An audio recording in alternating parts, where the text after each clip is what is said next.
Imagine this. Billion-dollar startups, right? But they're not coming from the usual Silicon Valley players. No, they're emerging from, like, university dorms, built by founders who are barely out of their teens. It's kind of wild. While, some big tech companies get all the headlines, there's this other force, a hidden one, really shaping the future of AI. So today, we're doing a deep dive into what some really groundbreaking research from EON AI Ventures is calling hidden unicorns. Basically, this whole emerging ecosystem involves young teams, university-based, mostly aged between 20 and 25.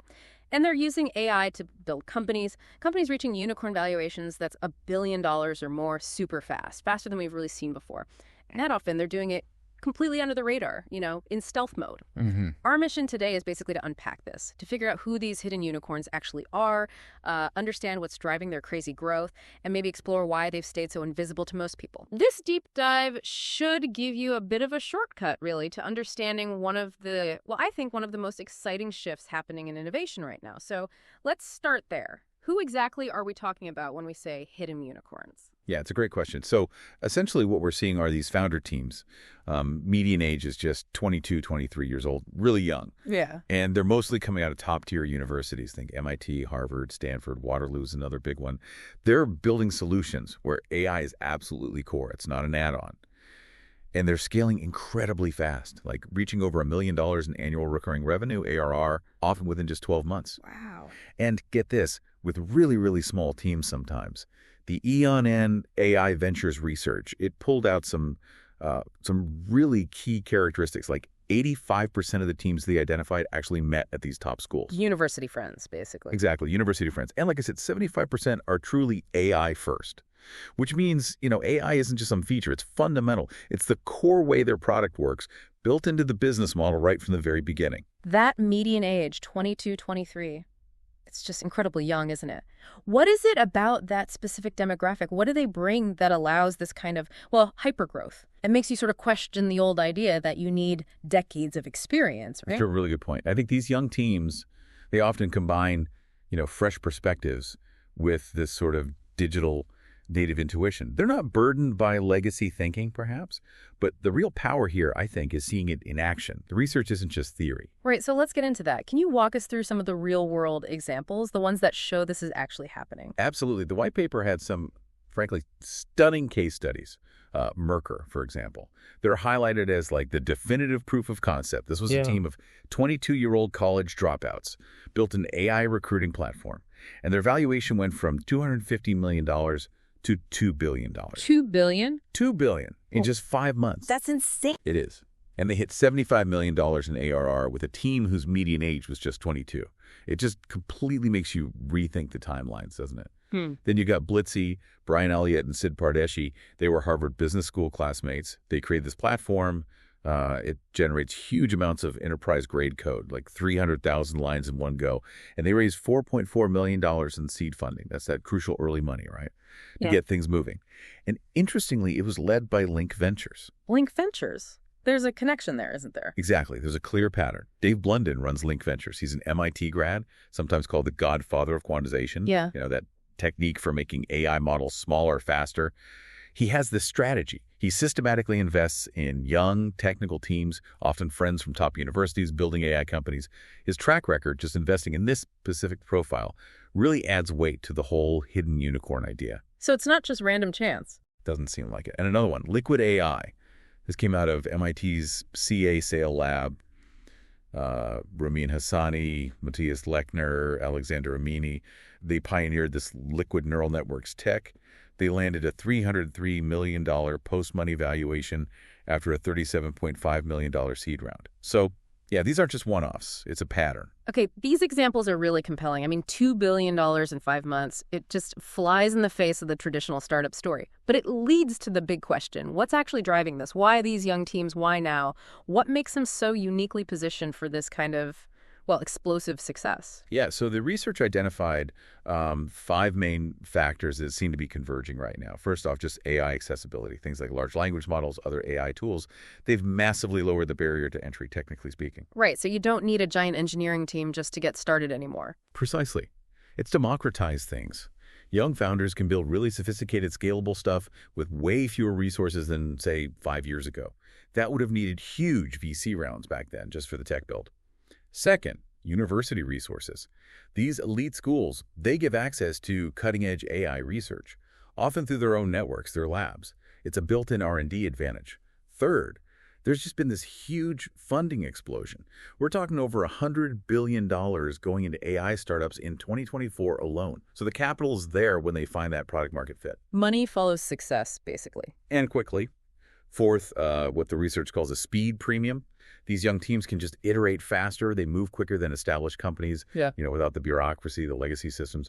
And finally, network effects. Those university connections. They provide instant access to talent, maybe even their first customers. It creates this reinforcing loop. That makes sense. A kind of perfect storm of factors. Exactly. And when you look at their growth patterns, the data backs it up. Like, the optimal founding team size seems to be around 3 to 5 people. They hit that $100K to $1 million ARR mark, often within months of launching. And they keep growing, like 5-10x year over year, consistently. And that kind of growth, well, it attracts the top-tier VCs very early on.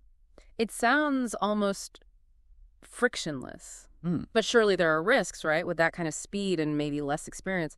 Does the research touch on potential pitfalls? That's a really sharp question. Yeah. The research, it does focus primarily on why they're succeeding.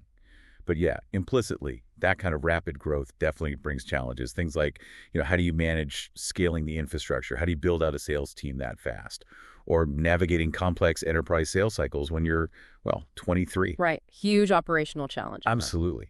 But what's maybe even more fascinating, given all this success and money, is how they manage to stay so hidden, so under the radar. Yeah, that part's almost counterintuitive, isn't it, with those valuations flying around? How do they stay invisible? What are the tricks? Well, the research points to 4 main things. First, a lot of it is intentional stealth operations.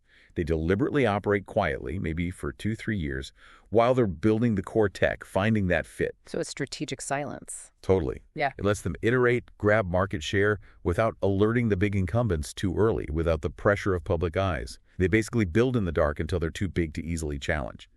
Second, there's often a significant information lag. Details about the founders, specifics, they just don't get disclosed until later funding rounds, if at all.